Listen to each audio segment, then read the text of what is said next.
আপনি আমার পুরো এই বিশ্ববিদ্যালয়ের মানে যদি জার্নিটা দেখেন, কোথাও আমার কোনো বলি বিশ্ববিদ্যালয় আপনার ক্ষোভ থাকতে পারে, সেজন্যই তো আপনার ক্ষোভ থাকতে পারে, সেজন্যই তো আপনার ক্ষোভ থাকতে পারে। আমরা খবরে পড়ছি ঢাকা বিশ্ববিদ্যালয়ে পরীক্ষা দিতে এসে ছাত্রলীগের 2 নেতা গ্রেফতার হয়েছেন। এগুলি কি আপনার চোখে পড়ছে? মানে এগুলিকে আপনি কেমনে দেখছেন?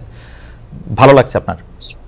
দেখুন, না, প্রথম কথা হচ্ছে যে পূর্বে ঢাকা বিশ্ববিদ্যালয়ে ছাত্রলীগ করেছে।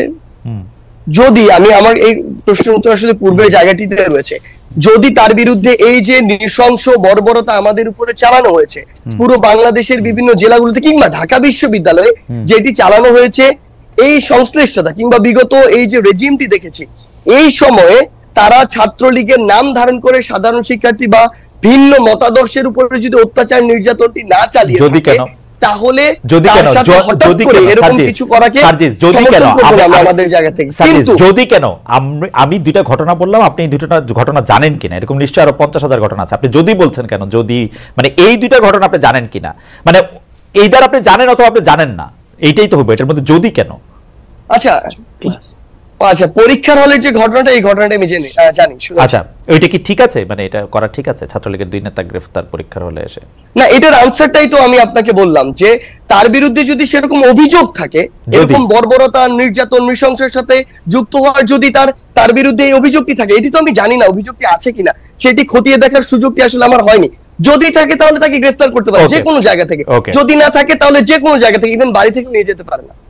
আমি তো জানি না যে আছে কিনা, আপনার কাছে আমি আপনাকে ডিসিশন দিতে পারি। আচ্ছা, আপনি জানেন না আছে কিনা। আমার তো ধারণা যে ছাত্রলীগের যে 2 নেতার কথা বলা হচ্ছে তাদেরকে আপনি চেনেন, থাকলে নিশ্চয়ই আপনি বলতেন, আমার ধারণা।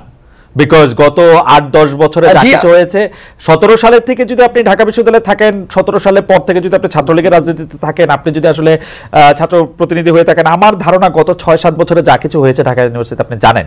আমার একটা ধারণা ছিল সার্জিস, যে যেই 2 নেতা গ্রেফতার হয়েছে সেই 2 নেতা আপনার পরামর্শে, উপদেশে বা কথাতেই গ্রেফতার হয়েছে, এটা আমার একটা ধারণা ছিল যে এই 2 নেতা দুষ্ট, এদেরকে গ্রেফতার করেন। প্রথম কথা হচ্ছে, আপনাকে একটা জিনিস একদম নিশ্চয়তা দিয়ে বলতে চাই, এই মুহূর্তে বাংলাদেশের আসলে ছাত্রলীগের পোস্ট না পাওয়া সবচেয়ে বড় ছাত্রলীগের সাবেক নেতা মনে হয় সার্জিস আলম। কারণ আপনি আমার পুরো এই বিশ্ববিদ্যালয়ের মানে যদি জার্নিটা দেখেন, কোথাও আমার কোনো বলি বিশ্ববিদ্যালয় আপনার ক্ষোভ থাকতে পারে, সেজন্যই তো আপনার ক্ষোভ থাকতে পারে, সেজন্যই তো আপনার ক্ষোভ থাকতে পারে। না, সবচেয়ে বড় কথা হচ্ছে গুরুত্বপূর্ণ লোক, আপনি তো রংপুরে আইজিপির সাথে ঘুরে বেড়ান, আমার জায়গা থেকে আপনি তো গুরুত্বপূর্ণ লোক, আইজিপি আমার ফোনই ধরেন না, আপনার সাথে ঘুরে বেড়ান রংপুরে। না, কখনোই না, এটা আপনি এভাবে কখনোই বলতে পারেন না। কোন দিক থেকে? সেটি হচ্ছে, আমি সেখানে সার্জিস আলম বৈষম্যবিরোধী ছাত্র আন্দোলনের সমন্বয়ক হিসেবে যাইনি, আমি জুলাই শহীদ স্মৃতি ফাউন্ডেশনের সেক্রেটারি হিসেবে গিয়েছি, কারণ তারা সেই জায়গায় শহীদ পরিবার এবং আহতদেরকে ফান্ড দেওয়ার যে প্রোগ্রামটি, সেই প্রোগ্রামে গিয়েছে। তারা সেখানে আমার শহীদ বীর ভাই তারা আবু সাইদের বাসায় গিয়েছে।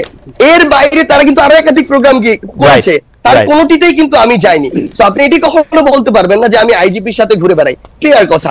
আরেকটি কথা হচ্ছে, আপনি এর আগে যেটি বলেছেন, আমি আপনাকে বলি মহিউদ্দিন ভাই, আমি একটি জিনিস আপনাকে বলতে চাই, সেটা হচ্ছে এর আগে যেটি বলেছেন, এই যে 2 জন যাদেরকে আপনি বললেন গ্রেফতার করা হয়েছে, আমি একজনটা শুনেছি, আরেকজনটা শুনিনি, হয়তো আমার চোখে পড়েনি, কিন্তু এই বিশ্ববিদ্যালয়ে কিংবা আমি যাদেরকে প্রমিনেন্টলি সেন্ট্রালে ছিল, যাদেরকে চিনি, এরকম অন্তত আমি 50 জনের কথা বলতে পারবো যারা সরাসরি এই অত্যাচার কিংবা নির্যাতন বা 15 তারিখে আমাদের সাথে যা হয়েছে, 16 তারিখে এগুলোর সাথে সরাসরি জড়িত, তাদের সাথে তাদের বিরুদ্ধে বিভিন্ন জায়গায় মামলা হয়েছে। তো যদি আমার জায়গা থেকে আমি সরাসরি এরকম বাই নেমে বলতাম, হয়তো তাদেরটা আগে আসতো, কারণ আমাদের চোখের সামনে এটি করা হয়েছে।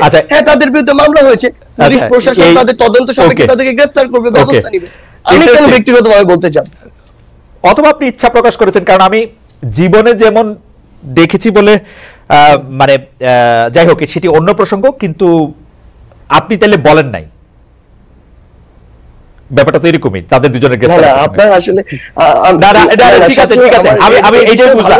আচ্ছা, মহিউদ্দিন ভাই, আপনাকে এখানে একটা ছোট আর্গুমেন্ট দেই, দেখেন আপনি যে এটা রিলেট করতে পারবেন। আর্গুমেন্টটা আমাকে শুধুমাত্র ধরেন, না আর্গুমেন্ট একটা ছোট জাস্ট ইনসাইট, সেটা হচ্ছে যে মনে করেন আমাকে শুধু পোস্টটা দেয় না, এই কারণে যদি আমার রাগ খুব এরকম হয় যে আমি তাদেরকে ধরিয়ে দিব, তাহলে যাদের উপরে ভিন্ন রাজনৈতিক মতাদর্শের কারণে এরকম অত্যাচার হয়েছে, নির্যাতন হয়েছে, হামলা হয়েছে, মামলা